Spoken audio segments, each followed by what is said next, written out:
पे बराबर मौजूद है। इसमें और एक तीसरा ओपिनियन है, एक आलिम साहब ने कहा 2 दिन रख लो ना भाई, सऊदी अरब के हिसाब से भी रख लो, इंडिया के हिसाब से भी रख लो, जो है अल्लाह ताला दे देगा। ये 3 है। वैसे अगर आप मुझसे पूछे पर्सनली, जो आप बिल्कुल आप खिलाफ भी जा सकते हैं, हिंदुस्तान के हिसाब से रोजा रखना ज्यादा बेहतर है मेरे अपने हिसाब से। आप इसको खिलाफ भी जा सकते हैं, आप अमल नहीं भी कर सकते हैं। अगर कोई और आलिम के फतवे पर आप मुतमईन हैं, उसके हिसाब से कर सकते हैं, क्योंकि इज्तिहादी मसला, इज्तिहादी मसला का मतलब होता है फहम का मसला। यहाँ पर कोई हदीस सही ज़ईफ का मसला नहीं है, ऑथेंटिक नॉन ऑथेंटिक का मसला नहीं है, समझ का मसला है। ला युकल्लिफुल्लाहु नफ्सन इल्ला वुसअहा, मैं जो समझा है उससे ज्यादा अल्लाह ताला मुझे बोझ नहीं डालेगा, आप जो समझे अल्लाह ताला उससे ज्यादा बोझ आपको नहीं डालेगा, क़यामत में नहीं पूछेगा। इज्तिहादी मसले में आपको गुंजाइश मिलती है। तो अगर आप किसी और आलिम को फॉलो करना चाहते हैं, मेरे अलबत्ता मैं जो ये ओपिनियन कह रहा हूं कि हिंदुस्तान के हिसाब से फॉलो करना चाहिए, उसके लिए मेरे पास थोड़े प्रूफ है। पहला प्रूफ कि नबी अकरम सल्लल्लाहु अलैहि वसल्लम ने सियामु अरफा नहीं कहा, सियामु यौमी अरफा का, अल्फाज पे गौर कीजिए। अरफे का रोजा नहीं कहा नबी अकरम सल्लल्लाहु अलैहि वसल्लम ने, यौम अरफा का रोजा कहा गया, यानी 9वीं तारीख को यौम अरफा का नाम दिया गया। न रोजा अरफे की बुनियाद पर है, कहीं पर भी नहीं है, ये हमारा फहम है।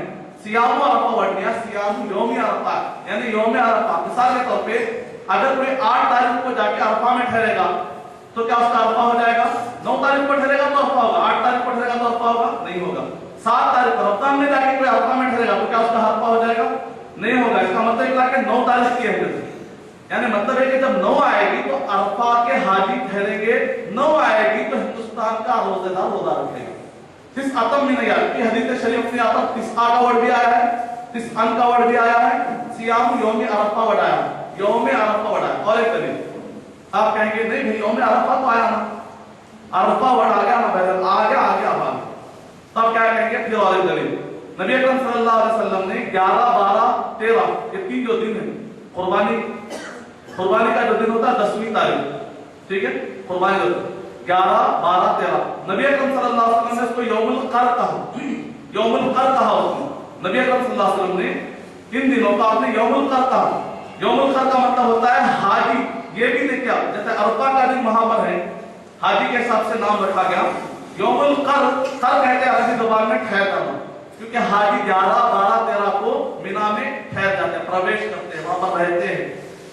तो अब ये 11, 12, 13 को भी आप सऊदी अरब के हिसाब से ले जाएंगे तो कैसा हो जाएगा जानते हैं?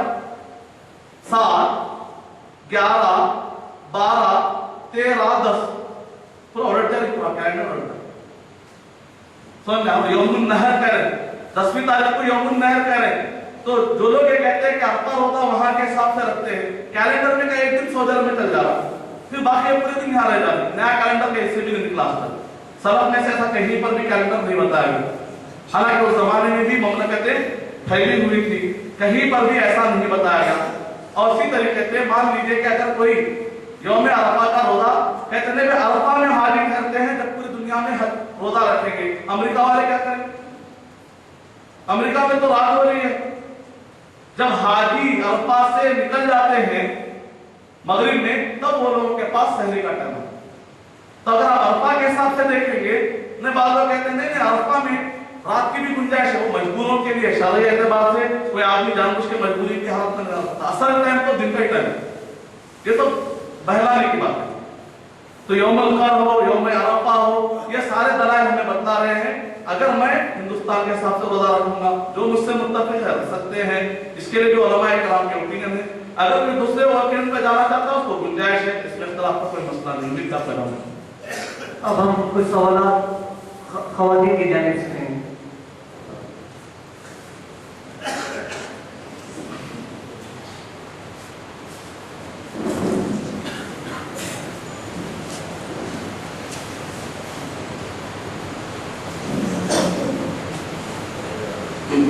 वालेकुम सलाम व बरकातहू।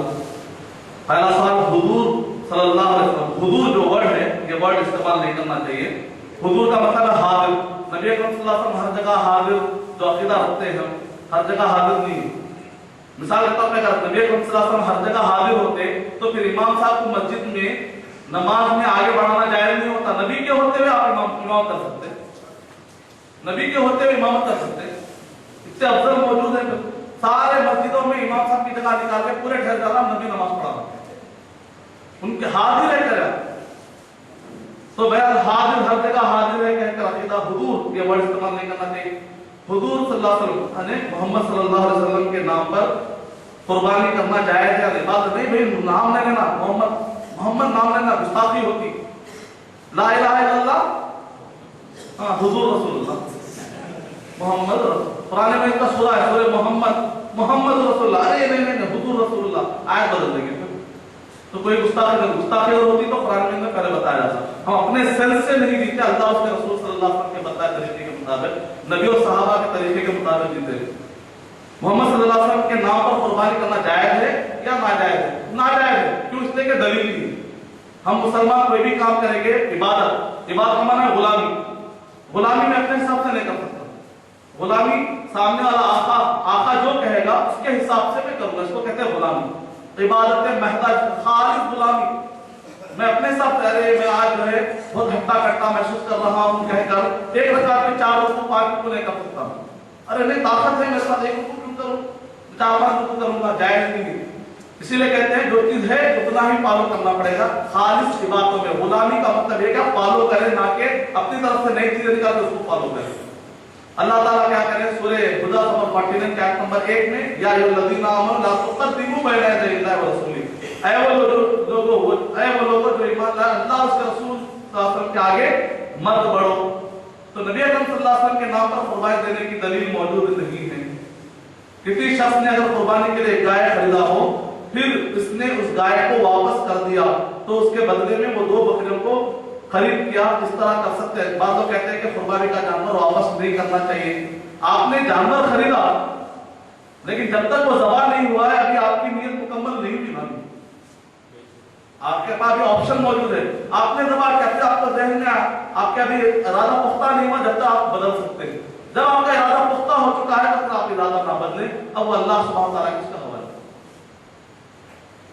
قربانی کا جانور ذبح کرتے وقت جس کے نام پر قربانی کی جا رہی ہے اس کا نام لینا چاہیے یا نہیں؟ اگر نہیں تو ابراہیم صلی اللہ علیہ وسلم سے اسماعیل سے نام پر ذبح کس لیے؟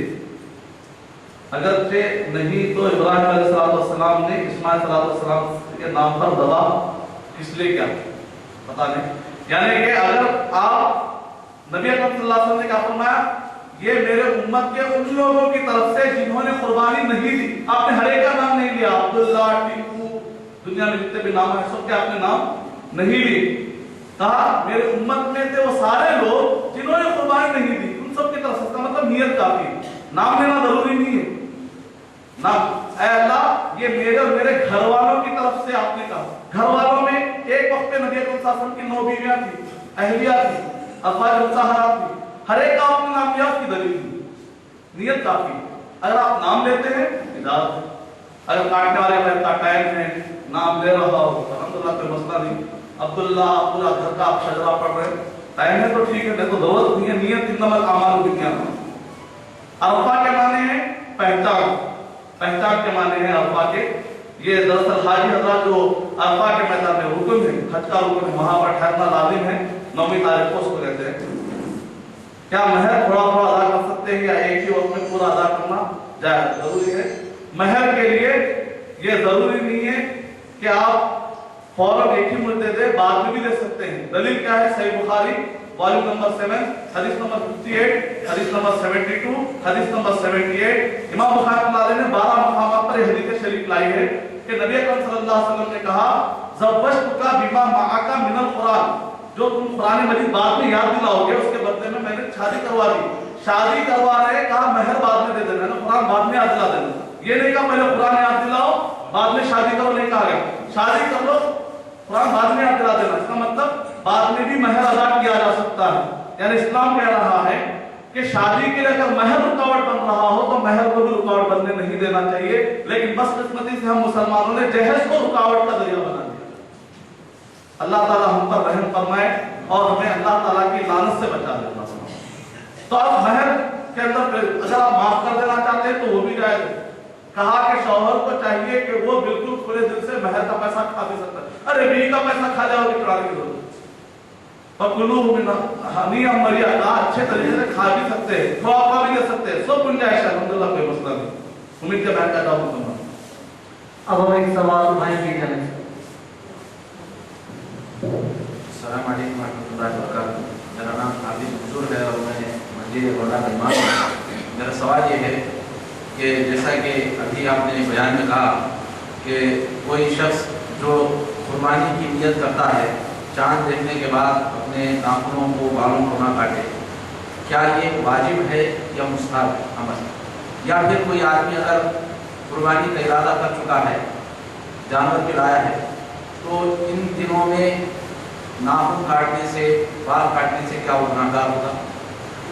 वालेकुम सलाम व रहमतुल्लाहि व बरकातुहू। कुरान और सही अहादीस में आपने जो सवाल किया है इसके ऊपर कुरान और सही हदीस में